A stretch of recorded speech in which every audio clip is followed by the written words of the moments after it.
नमस्कार। सुलेख कहानियाँ में आपका बहुत-बहुत स्वागत है। आज प्रस्तुत है मुंशी प्रेमचंद जी की कहानी बलिदान। मनुष्य की आर्थिक अवस्था का सबसे ज़्यादा असर उसके नाम पर पड़ता है। मौजे बेला के मंगरू ठाकुर जब से कांस्टेबल हो गए हैं, इनका नाम मंगल सिंह हो गया है। अब उन्हें कोई मंगरू कहने का साहस नहीं कर सकता। कल्लू अहीर ने जब से हल्के के थानेदार साहब से मित्रता कर ली है और गांव का मुखिया हो गया है, उसका नाम कालिकादीन हो गया है।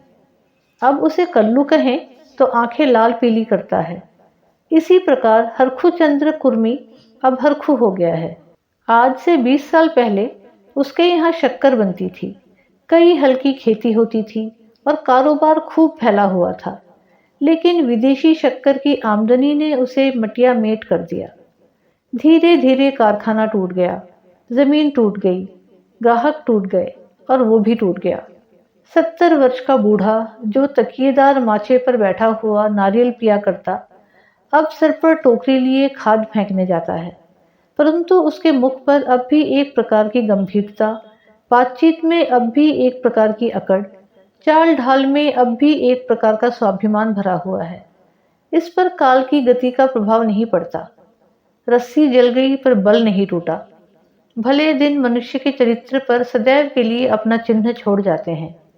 हरखू के पास अब केवल 5 बीघा जमीन है, केवल 2 बैल हैं, एक ही हल्की खेती होती है। लेकिन पंचायतों में आपस की कलह में उसकी सम्मति अब भी सम्मान की दृष्टि से देखी जाती है। वो जो बात कहता है बेलाग कहता है और गांव के अनपढ़े उनके सामने मुंह नहीं खोल सकते। हरखू ने अपने जीवन में कभी दवा नहीं खाई थी।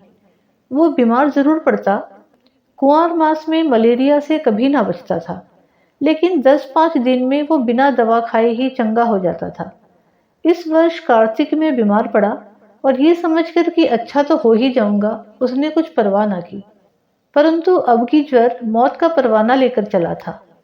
एक सप्ताह बीता, दूसरा सप्ताह बीता, पूरा महीना बीत गया, पर हरखू चारपाई से ना उठा। अब उसे दवा की जरूरत मालूम हुई। उसका लड़का गिरधारी कभी नीम की सीखें पिलाता, कभी गुर्च का सत्त, कभी गदापूर्णा की जड़, पर इन औषधियों से कोई फायदा ना होता था। हरकू को विश्वास हो गया कि अब संसार से चलने के दिन आ गए। एक दिन मंगल सिंह उसे देखने गए। बेचारा टूटी खाट पर पड़ा राम नाम जप रहा था। मंगल सिंह ने कहा, बाबा, बिना दवा खाए अच्छे ना होंगे, कुनैन क्यों नहीं खाते? हरखू ने उदासीन भाव से कहा, तो लेते आना। दूसरे दिन कालिका दिन ने आकर कहा, बाबा, 2-4 दिन कोई दवा खा लो, अब तुम्हारी जवानी की देर थोड़ी ही है कि बिना दवा दर्पण के अच्छे हो जाओगे। हरखू ने उसी मंद भाव से कहा, तो लेते आना, लेकिन रोगी को देख आना एक बात है, दवा लाकर देना उसे दूसरी बात है। पहली बात शिष्टाचार से होती है, दूसरी सच्ची संवेदना से। ना मंगल सिंह ने खबर ली, ना कालिका दीन ने, ना किसी तीसरे ही ने। हरखू दालान में खाट पर पड़ा रहता। मंगल सिंह कभी नजर आ जाते तो कहता, भैया, वो दवा नहीं लाए? मंगल सिंह कतराकर निकल जाते। कालिका दिन दिखाई देते तो उनसे भी यही प्रश्न करता, लेकिन वो भी नजर बचा जाते। या तो उसे सोचता ही नहीं था कि दवा पैसों के बिना नहीं आती, या वो पैसों को भी जान से प्रिय समझता था, अथवा जीवन से निराश हो गया था। उसने कभी दवा के दाम की बात नहीं की। दवा ना आई। उसकी दशा दिनों दिन बिगड़ती गई, यहाँ तक कि 5 महीने कष्ट भोगने के बाद उसने ठीक होली के दिन शरीर त्याग दिया। गिरधारी ने उसका शव बड़ी धूमधाम के साथ निकाला। क्रियाक्रम बड़े हौसले से किया। कई गांव के ब्राह्मणों को निमंत्रित किया। बेला में होली ना मनाई गई, ना अबीर, ना गुलाल उड़ी, ना डफली बजी, ना भंग की नलियां बही। कुछ लोग मन में हरखू को कोसते जरूर थे कि इस बुढ़े को आज ही मरना था, 2-4 दिन बाद मरता। लेकिन इतना निर्लज्ज कोई ना था कि शोक में आनंद मनाता। वो शरीर नहीं था जहाँ कोई किसी के काम में शरीक नहीं होता, जहाँ पड़ोसी के रोने पीटने की आवाज हमारे कानों तक नहीं पहुंचती। हरकू के खेत गांव वालों की नजर पर चढ़े हुए थे। 5 बीघा जमीन कुएं के निकट, खाद पास से लदी हुई मेंढ बांध से ठीक था। उसमें 3-3 फसलें पैदा होती थी। हरखू के मरते ही उन पर चारों ओर से धावे होने लगे। गिरधारी तो क्रियाक्रम में फंसा हुआ था। उधर गांव के मनचले किसान लाला ओमकार नाथ को चैन न लेने देते थे।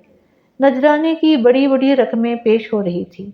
कोई साल भर का लगान देने पर तैयार था, कोई नजराने की दूनी रकम का दस्तावेज लिखने पर तुला हुआ था। लेकिन ओमकार नाथ सबको टालते रहते थे। उनका विचार था कि गिरधारी के बाप ने खेतों को 20 वर्ष तक जोता है, इसलिए गिरधारी का हक सबसे ज्यादा है। वो अगर दूसरों से कम भी नजराना दे तो खेत उसी को देने चाहिए। अस्तु अब गिरधारी क्रियाक्रम से निवृत्त हो गया और उससे पूछा, खेती के बारे में क्या कहते हो? गिरधारी ने रोकर कहा, सरकार, इन्हीं खेतों का ही तो आसरा है, जोतूंगा नहीं तो क्या करूंगा? ओमकार नाथ, जरूर जोतो, खेत तुम्हारे हैं, मैं तुमसे छोड़ने को नहीं कहता। हरखू ने उसे 20 साल तक जोता, उस पर तुम्हारा हक है। लेकिन तुम देखते हो अब जमीन की दर कितनी बढ़ गई है। तुम 8 रुपए बीघे पर जोतते थे, मुझे 10 रुपए मिल रहे हैं और नजराने के 100 अलग। तुम्हारे साथ रियासत करके लगान वही रखता हूँ, पर नजराने के रुपए तुम्हें देने पड़ेंगे। गिरधारी बोला, सरकार, मेरे घर में तो इस समय रोटियों का भी ठिकाना नहीं है, इतने रुपए कहाँ से लाऊंगा? जो कुछ जमा जथा थी दादा के काम में उठ गई। अनाज खलिहान में है, लेकिन दादा के बीमार हो जाने से उपज भी अच्छी नहीं हुई, रुपए कहाँ से लाऊं? ओमकार नाथ ने कहा, ये सच है, लेकिन मैं इससे ज्यादा रियायत नहीं कर सकता। गिरधारी, नहीं सरकार, ऐसा ना कहिए, नहीं तो हम बिना मारे मर जाएंगे। अब बड़े होकर कहते हैं तो मैं बैल बछिया बेचकर 50 रुपए ला सकता हूँ, इससे बेशी की हिम्मत मेरी नहीं पड़ती। ओमकार नाथ चिढ़कर बोले, तुम समझते होगे कि हम ये रुपए लेकर अपने घर में रख लेते हैं और चैन की बंसी बजाते हैं, लेकिन हमारे ऊपर जो कुछ गुजरती है हम भी नहीं जानते। कहीं ये चंदा, कहीं वो चंदा, कहीं ये नजर, कहीं वो नजर, कहीं ये इनाम, कहीं वो इनाम, इनके मारे कचूमर निकल जाता है। बड़े दिन में सैकड़ों रुपए डालियों में उड़ जाते हैं। जिसे डाली ना दो वही मुंह फुलाता है। जिन चीजों के लिए लड़के तरस कर रह जाते हैं, उन्हें बाहर से मंगवा कर डालियां सजाता हूँ। उस पर कभी कानून गो आ गया, कभी तहसीलदार, कभी डिप्टी साहब का लश्कर आ गया। सब मेरे मेहमान होते हैं। अगर ना करूं तो नक्कू बनूं और सबकी आंखों में कांटा बन जाऊं। साल में 1000-1200 तो इसी रसद खुराक के मद में देने पड़ते हैं। ये सब कहाँ से आए? बस यही जी चाहता है कि छोड़कर चला जाऊं, लेकिन हमें परमात्मा ने इसलिए बनाया है कि एक से रुपया सताकर ले और दूसरे को रो रो कर दे। यही हमारा काम है। तुम्हारे साथ इतनी रियायत कर रहा हूँ, मगर तुम इतनी रियायत पर भी खुश नहीं होते तो हरी इच्छा। नजराने में एक पैसे की भी रियायत ना होगी। अगर एक हफ्ते के अंदर रुपया दाखिल करोगे तो खेत जोतने पाओगे, नहीं तो नहीं। मैं कोई दूसरा प्रबंध कर दूंगा। लेकिन सुभागी यूं चुपचाप बैठने वाली स्त्री न थी। वो क्रोध से भरी हुई कालिका दिन के घर गई और उसकी स्त्री को खूब लथेड़ा। कल का बानी आज का सेठ, खेत जोतने चले हैं।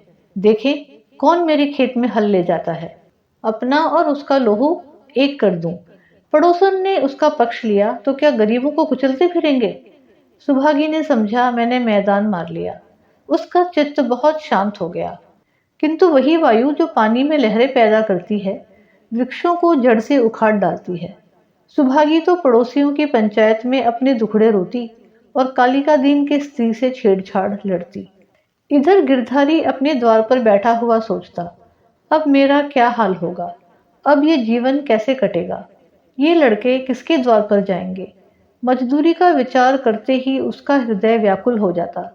इतने दिनों तक स्वाधीनता और सम्मान का सुख भोगने के बाद अधम चाकरी की शरण लेने के बदले वो मर जाना अच्छा समझता था।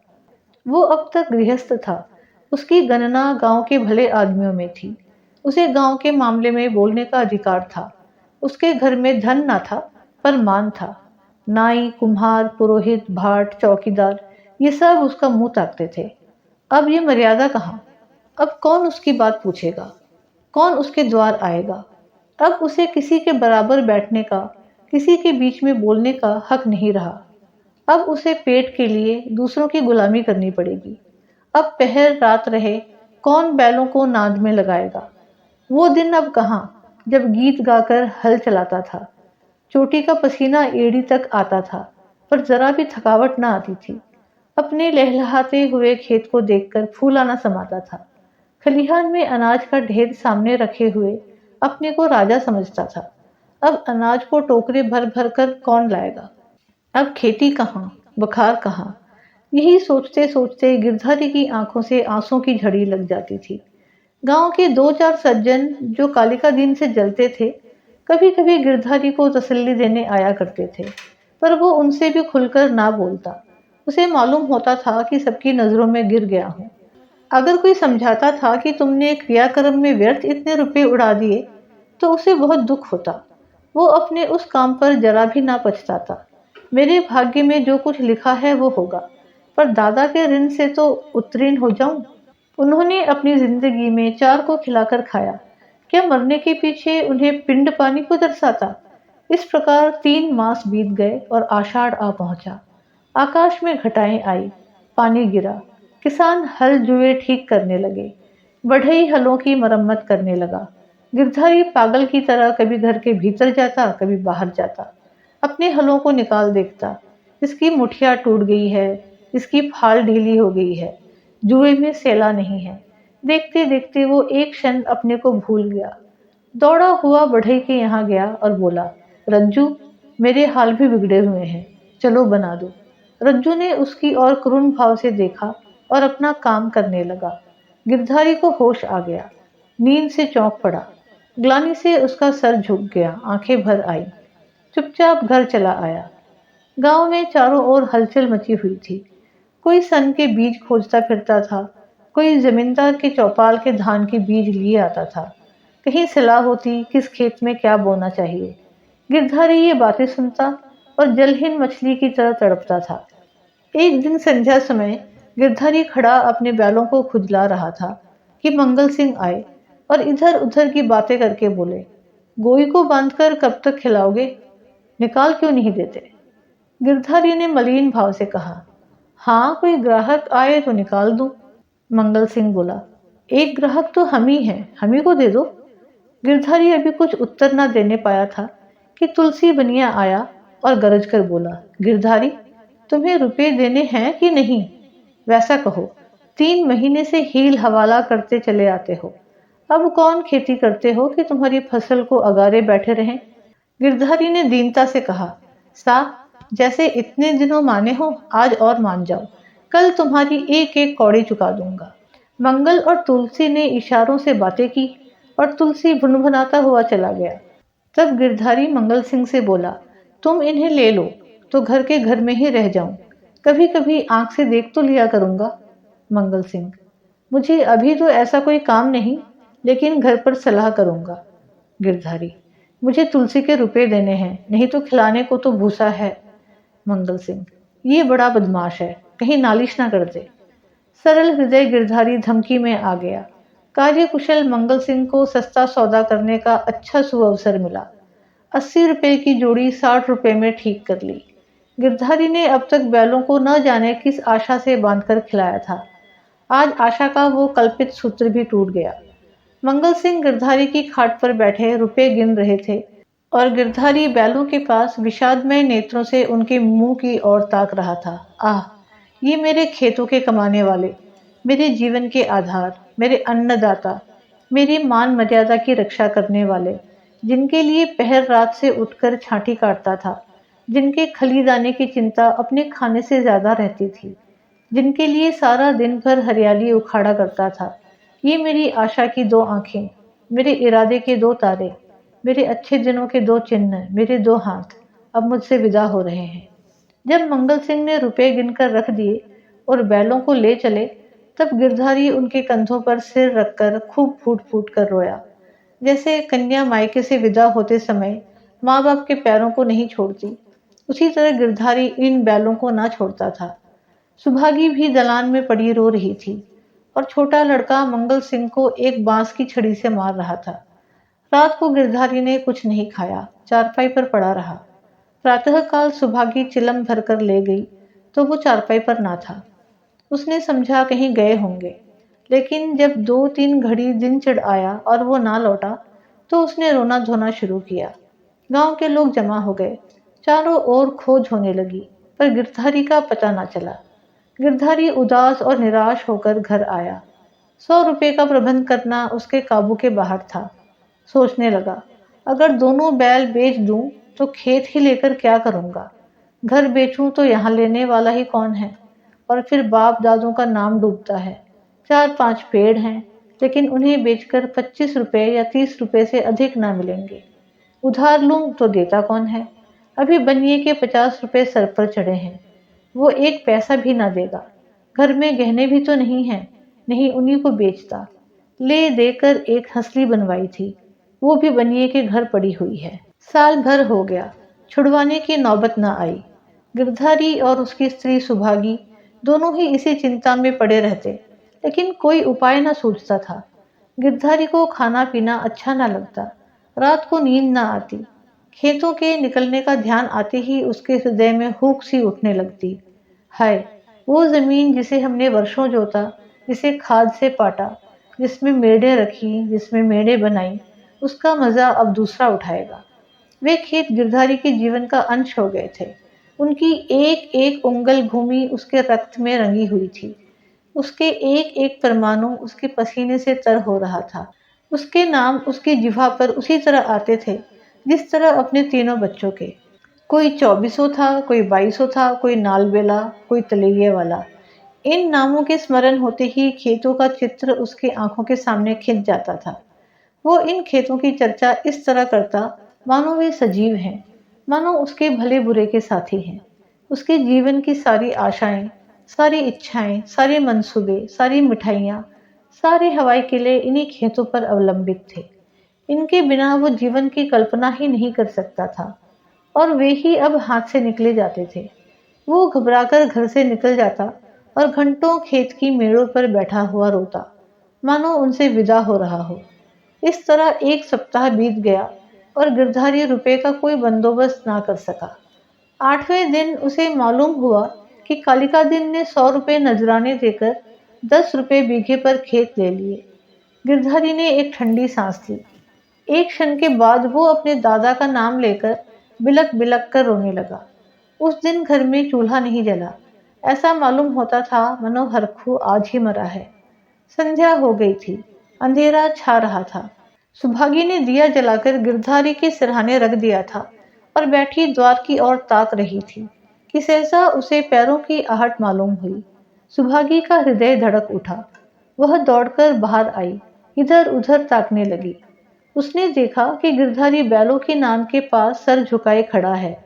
सुभागी बोल उठी, घर आओ, वहां खड़े क्या कर रहे हो, आज सारे दिन कहाँ रहे। ये कहते हुए वो गिरधारी की ओर चली। गिरधारी ने कुछ उत्तर ना दिया। वो पीछे हटने लगा और थोड़ी दूर जाकर गायब हो गया। सुभागी चिल्लाई और मूर्छित होकर गिर पड़ी। दूसरे दिन कालिका दिन हल लेकर अपने नए खेत पर पहुंचे। अभी कुछ अंधेरा था। वो बैलों को हल में लगा रहे थे कि यकायक उन्होंने देखा कि गिरधारी खेत की मेड़ पर खड़ा है। वही मिर्जई, वही पगड़ी, वही सोटा। कालिका दिन ने कहा, अरे गिरधारी, मर्दे आदमी, तुम यहाँ खड़े हो और बेचारी सुभागी हैरान हो रही है, कहाँ से आ रहे हो। ये कहते हुए बैलों को छोड़कर गिरधारी की ओर चले। गिरधारी पीछे हटने लगा और पीछे वाले कुएं में कूद पड़ा। कालिका दिन ने चीख मारी और हल बैल वहीं छोड़कर भागा। सारे गांव में शोर मच गया। लोग नाना प्रकार की कल्पनाएं करने लगे। कालिका दिन को गिरधारी वाले खेतों में जाने की हिम्मत ना पड़ी। गिरधारी को गायब हुए 6 महीने बीत चुके थे। उसका बड़ा लड़का अब एक ईंट के भट्टे पर काम करता है और 20 रुपए महीने घर लाता है। अब वो कमीज और अंग्रेजी जूता पहनता है। घर में दोनों जून तरकारी पकती है और जौ के बदले गेहूं खाया जाता है। लेकिन गांव में उसका कुछ भी आदर नहीं है। अब वो मजूर है। सुभागी अब पराये गांव में आए कुत्ते की भांति दुबकती फिरती है। अब वो पंचायत में भी नहीं बैठती। अब वो मजदूर की माँ है। कालिका दिन ने गिरधारी के खेतों से इस्तीफा दे दिया है, क्योंकि गिरधारी अभी तक अपने खेतों के चारों तरफ मंडराया करता है। अंधेरा होते ही वो मेंढ पर आकर बैठ जाता है और कभी कभी रात को उधर से उसके रोने की आवाज सुनाई देती है। वो किसी से बोलता नहीं, किसी को छेड़ता नहीं। उसे केवल अपने खेतों को देखकर संतोष होता है।